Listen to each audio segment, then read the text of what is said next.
नमस्कार। हम लोग संविधान की कड़ी में जो है आगे चर्चा करेंगे।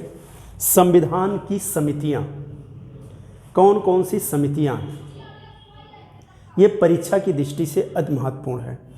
ये आपके यूपीपी, एसएससी, बैंक, रेलवे और आईएएस, पीसीएस तथा नेट की परीक्षा में के लिए महत्वपूर्ण है।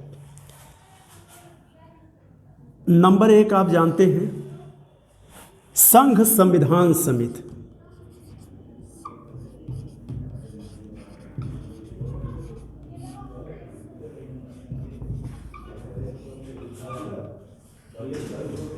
संघ संविधान समिति के अध्यक्ष जो थे वो पंडित जवाहरलाल नेहरू। कौन थे? पंडित जवाहरलाल नेहरू। पंडित जवाहरलाल नेहरू।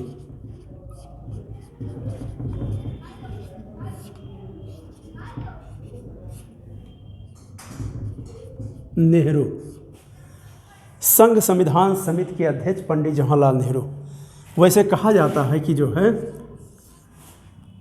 संघ रहे या संघीय रहे या राज्य समिति रहे, यानी संघीय संविधान समिति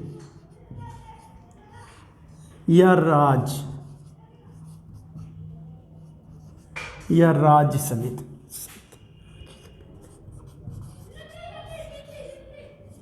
इन दोनों के अध्यक्ष पंडित जवाहरलाल नेहरू। यानी आपको बिल्कुल याद रखना है कि संघीय संविधान समिति हो या राज्य समिति हो, जिसके अध्यक्ष कौन थे? पंडित जवाहरलाल नेहरू। पंडित जवाहरलाल नेहरू बिल्कुल याद हो गया होगा। हम दूसरे चर्चा करते हैं।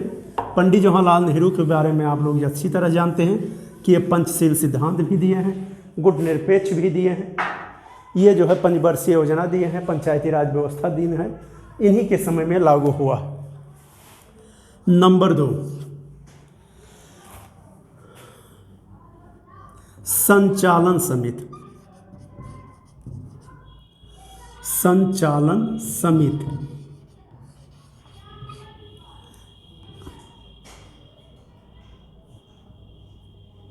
नियम समिति।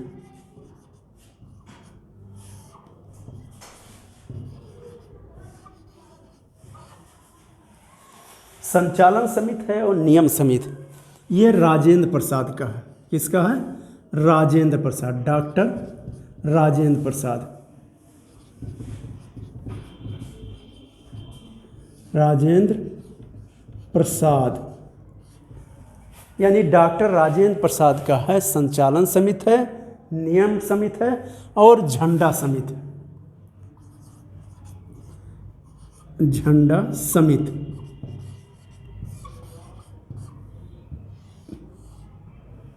झंडा समिति, ये 3 चीज़ें जो है ये डॉक्टर राजेंद्र प्रसाद की देन है।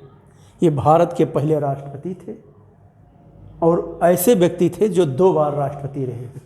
तो आपको याद रखना है कि संचालन समिति, नियम समिति, झंडा समिति, जिसके अध्यक्ष जो है डॉक्टर राजेंद्र प्रसाद। डॉक्टर राजेंद्र प्रसाद। एक और याद रखना है कि ये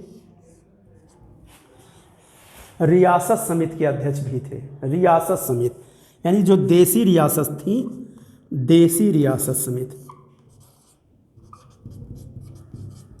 देसी रियासत समिति उसके भी अध्यक्ष ही थे डॉक्टर राजेंद्र प्रसाद। डॉक्टर राजेंद्र प्रसाद।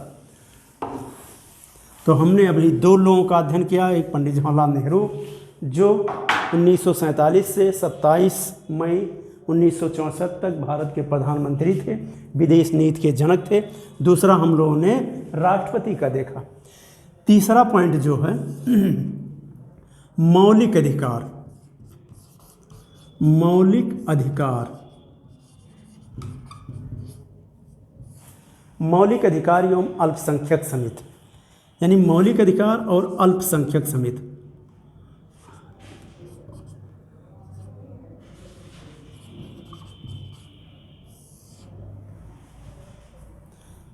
मौलिक अधिकार अल्पसंख्यक समिति।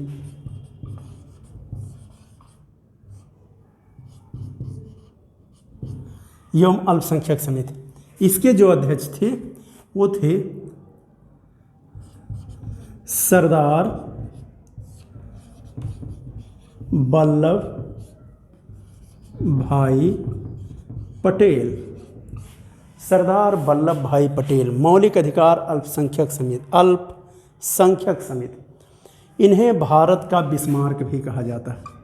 भारत का बिस्मार्क, इन्हें भारत का बिस्मार्क कहा जाता है, सरदार वल्लभ भाई पटेल। ये आपको बिल्कुल याद हो गया होगा। यानी ये जो समितियां थी वो सरदार वल्लभ भाई पटेल इसके थे। इन्हें जो है सरदार वल्लभ भाई पटेल जो है भारत में सिविल सेवा के जनक भी माने जाते हैं, क्योंकि संविधान सभा में इन्होंने जो है बहुत जोरदार वकालत की थी। सरदार वल्लभ भाई पटेल आप लोग जानते हैं कि पहले उप प्रधानमंत्री थे। तो सरदार वल्लभ भाई पटेल के बारे में ये जो है बारदोली सत्याग्रह से भी संबंधित हैं। तो मौलिक अधिकार एवं अल्पसंख्यक समिति के अध्यक्ष जो थे वो सरदार वल्लभ भाई पटेल, सरदार वल्लभ भाई पटेल तीसरा। अब जो है चौथा हम लेते हैं आवास समिति। आवास समिति, आवास समिति जो थी रेजिडेंस हाउस, ये आपके पट्टाभी सीतारमैया, पट्टाभी सीतारमैया, पट्टाभी सीतारमैया, यानी ये पट्टाभी सीतारमैया की देन है। रेजिडेंस हाउस जिसको आप लोग कहते हैं, तो ये पट्टाभी सीतारमैया का है। पट्टाभी सीतारमैया ये जो है इनके और बारे में आप भी जानते हैं। ये 1939 में महात्मा गांधी ने इनको जो है कांग्रेस का अध्यक्ष बनाना चाहते थे और चुनाव हुआ जिसमें ये हार गए थे। पट्टाभी सीतारमैया कांग्रेस के चुनाव में हार गए थे, जिसको गांधी जी ने कहा ये मेरी व्यक्तिगत हार है। सुभाष चंद्र के मुकाबले सुभाष चंद्र बोस जीत गए थे, तो वहाँ भी पट्टाभी सीतारमैया का नाम आप लोग जानते हैं। 5वें नंबर पे आता है प्रारूप समिति, पांडुलेखन समिति,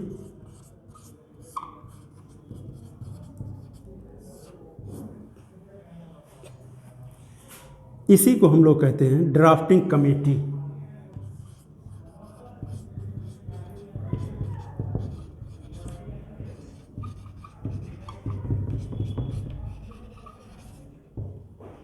इसके अध्यक्ष थे डॉक्टर B.R.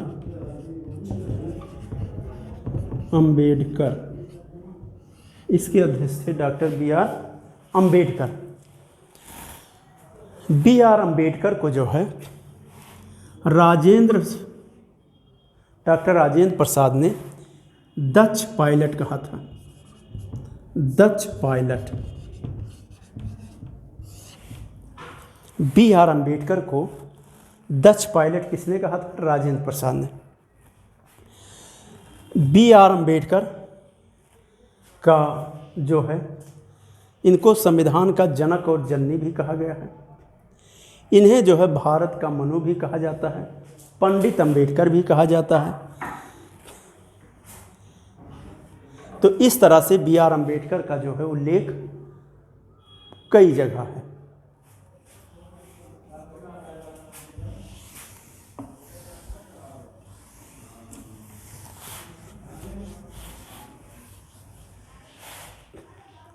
ये रही संविधान की समितियां जो अति महत्वपूर्ण है। एक था सर्वोच्च न्यायालय से संबंधित समिति, जिसके जो अध्यक्ष थे यशवार्दाचार्यार। एक समिति जो है वो थी अल्पसंख्यक उप समिति। अल्पसंख्यक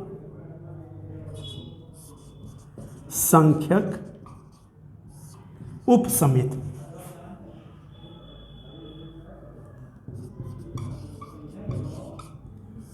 ये जो समिति थी ये H.C. मुखर्जी की थी।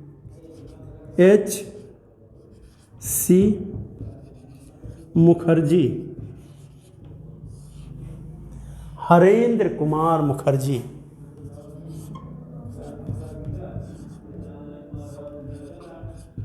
हरेंद्र कुमार मुखर्जी। तो हरेंद्र कुमार मुखर्जी ये अल्पसंख्यक उप समिति के अध्यक्ष थे। यानी ये भी आपको याद रखना है कि अल्पसंख्यक उप समिति के अध्यक्ष कौन थे। तो ये रहा आपकी संविधान सभा की समितियाँ, संविधान सभा की समितियाँ। अब जो है हम चर्चा करेंगे कैबिनेट मिशन पर। किस पे? Cabinet mission.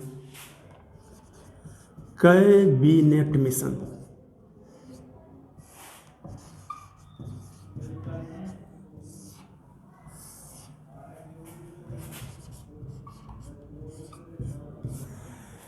ध्यान रखना कैबिनेट मिशन के बारे में,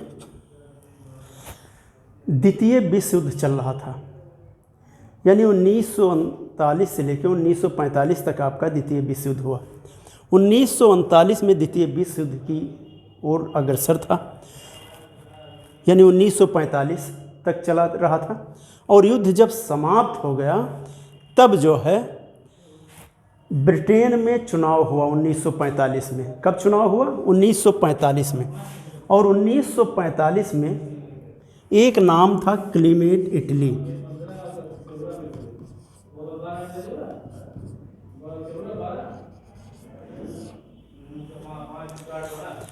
क्लीमेट इटली जो थे ये चुनाव जीत गए।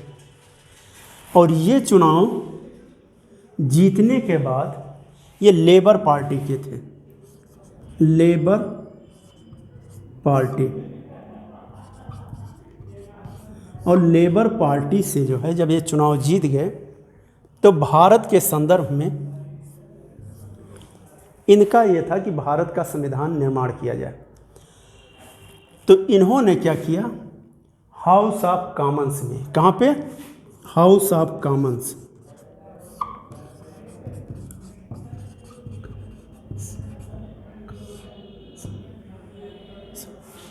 हाउस ऑफ कॉमन्स में जो है इन्होंने घोषणा की। क्या घोषणा किया? कि भारत के लिए जो है 3 सदस्यीय कैबिनेट मिशन को भेजा जाएगा। कितने सदस्य? 3। पहले थे पैथिक लॉरेंस, पैथिक लॉरेंस ये थे भारत सचिव।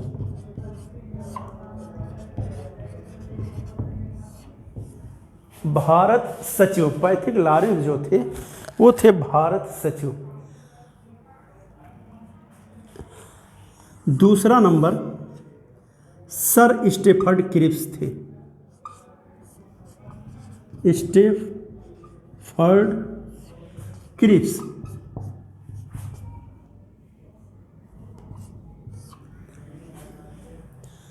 Sir Stafford Cripps. और तीसरे नंबर के वो थे A.B. Alexander, A.B. अलेक्जेंडर।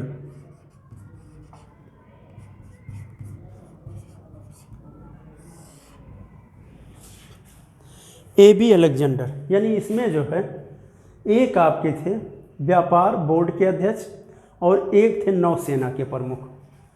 तो ये तीनों लोग थे। इनका काम क्या था? भारत में जो है तीनों लोगों का काम था कि भारत लिए जब ये 1946 में यहाँ पहुँचे कैबिनेट मिशन, तो इनका ये था कि संविधान सभा का निर्माण करना। क्या करना? इनका काम था संविधान सभा, यानी संविधान सभा यानी अंतरिम सभा का निर्माण करना। अंतरिम सभा। तो अंतरिम सभा का निर्माण करना यह था। और भारत का संविधान भारतीयों द्वारा ही तैयार किया जाएगा। इसमें जो सदस्य थे वो कुल सदस्यों की संख्या 389 की गई थी। यानी उस समय लगभग 39 करोड़ ये जनसंख्या थी, जनसंख्या। अब 39 करोड़ जनसंख्या में ये था कि 10 लाख की जनसंख्या पे एक प्रतिनिधि का चुनाव होना था। तो 10 लाख की जनसंख्या पर एक प्रतिनिधि को चुना जाना था। यहाँ पे 292 प्रांतीय विधानसभा से चुने गए। प्रांतीय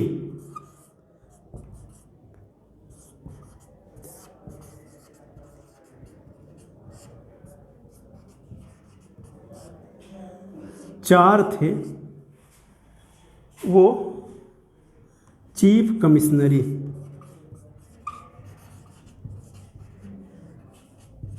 चार चीफ कमिश्नरी के थे, और 4 के बाद 93 देसी रियासत के समिति, देसी रियासत 4 सदस्य, 93 सदस्य देसी रियासत के थे। इनका जो है चुनाव हुआ था, यानी इनको जो है मिला दिया जाए तो ये संख्या हो जाती है 296। ये 296 सदस्यों का निर्वाचन हुआ था, 296 सदस्य का निर्वाचन हुआ था। ये 93 देसी रियासत, देसी रियासतों में जो है, यानी कहने का मतलब यह है कि 213 सदस्य सामान्य के द्वारा मिला गया, 213 सदस्य सामान्य, 79 जो है ये आपके मुस्लिम लीग के थे, और 4 सिख थे। तो इनका ये आंकड़ा, यानी सामान्य, मुस्लिम और सिख, तो ये जो थे आपके, ये मुस्लिम लीग के थे, ये मुस्लिम के थे, और ये 4 सिख थे, ये चुने गए थे।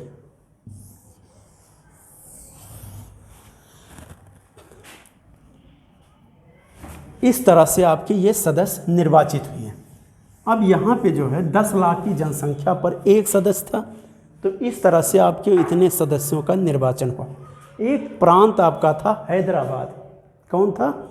हैदराबाद। ये 4 जो थे, ये 4 सदस्य, ये 4, एक थे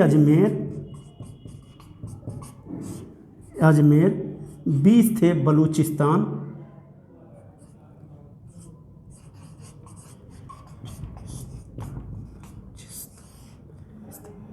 और सी था कुर्ग,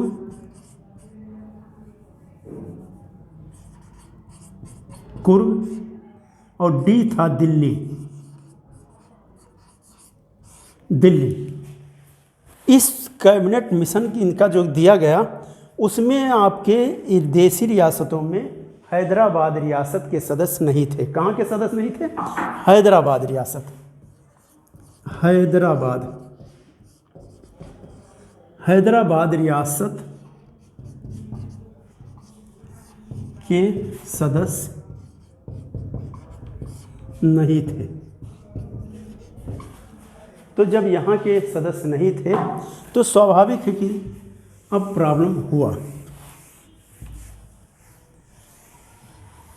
तो हम आप लोगों को ये बताना चाहते थे कि ये कैबिनेट मिशन जो आपके 3 सदस्यीय था, ये भारत के संविधान का निर्माण भारतीयों के द्वारा किया जाना था।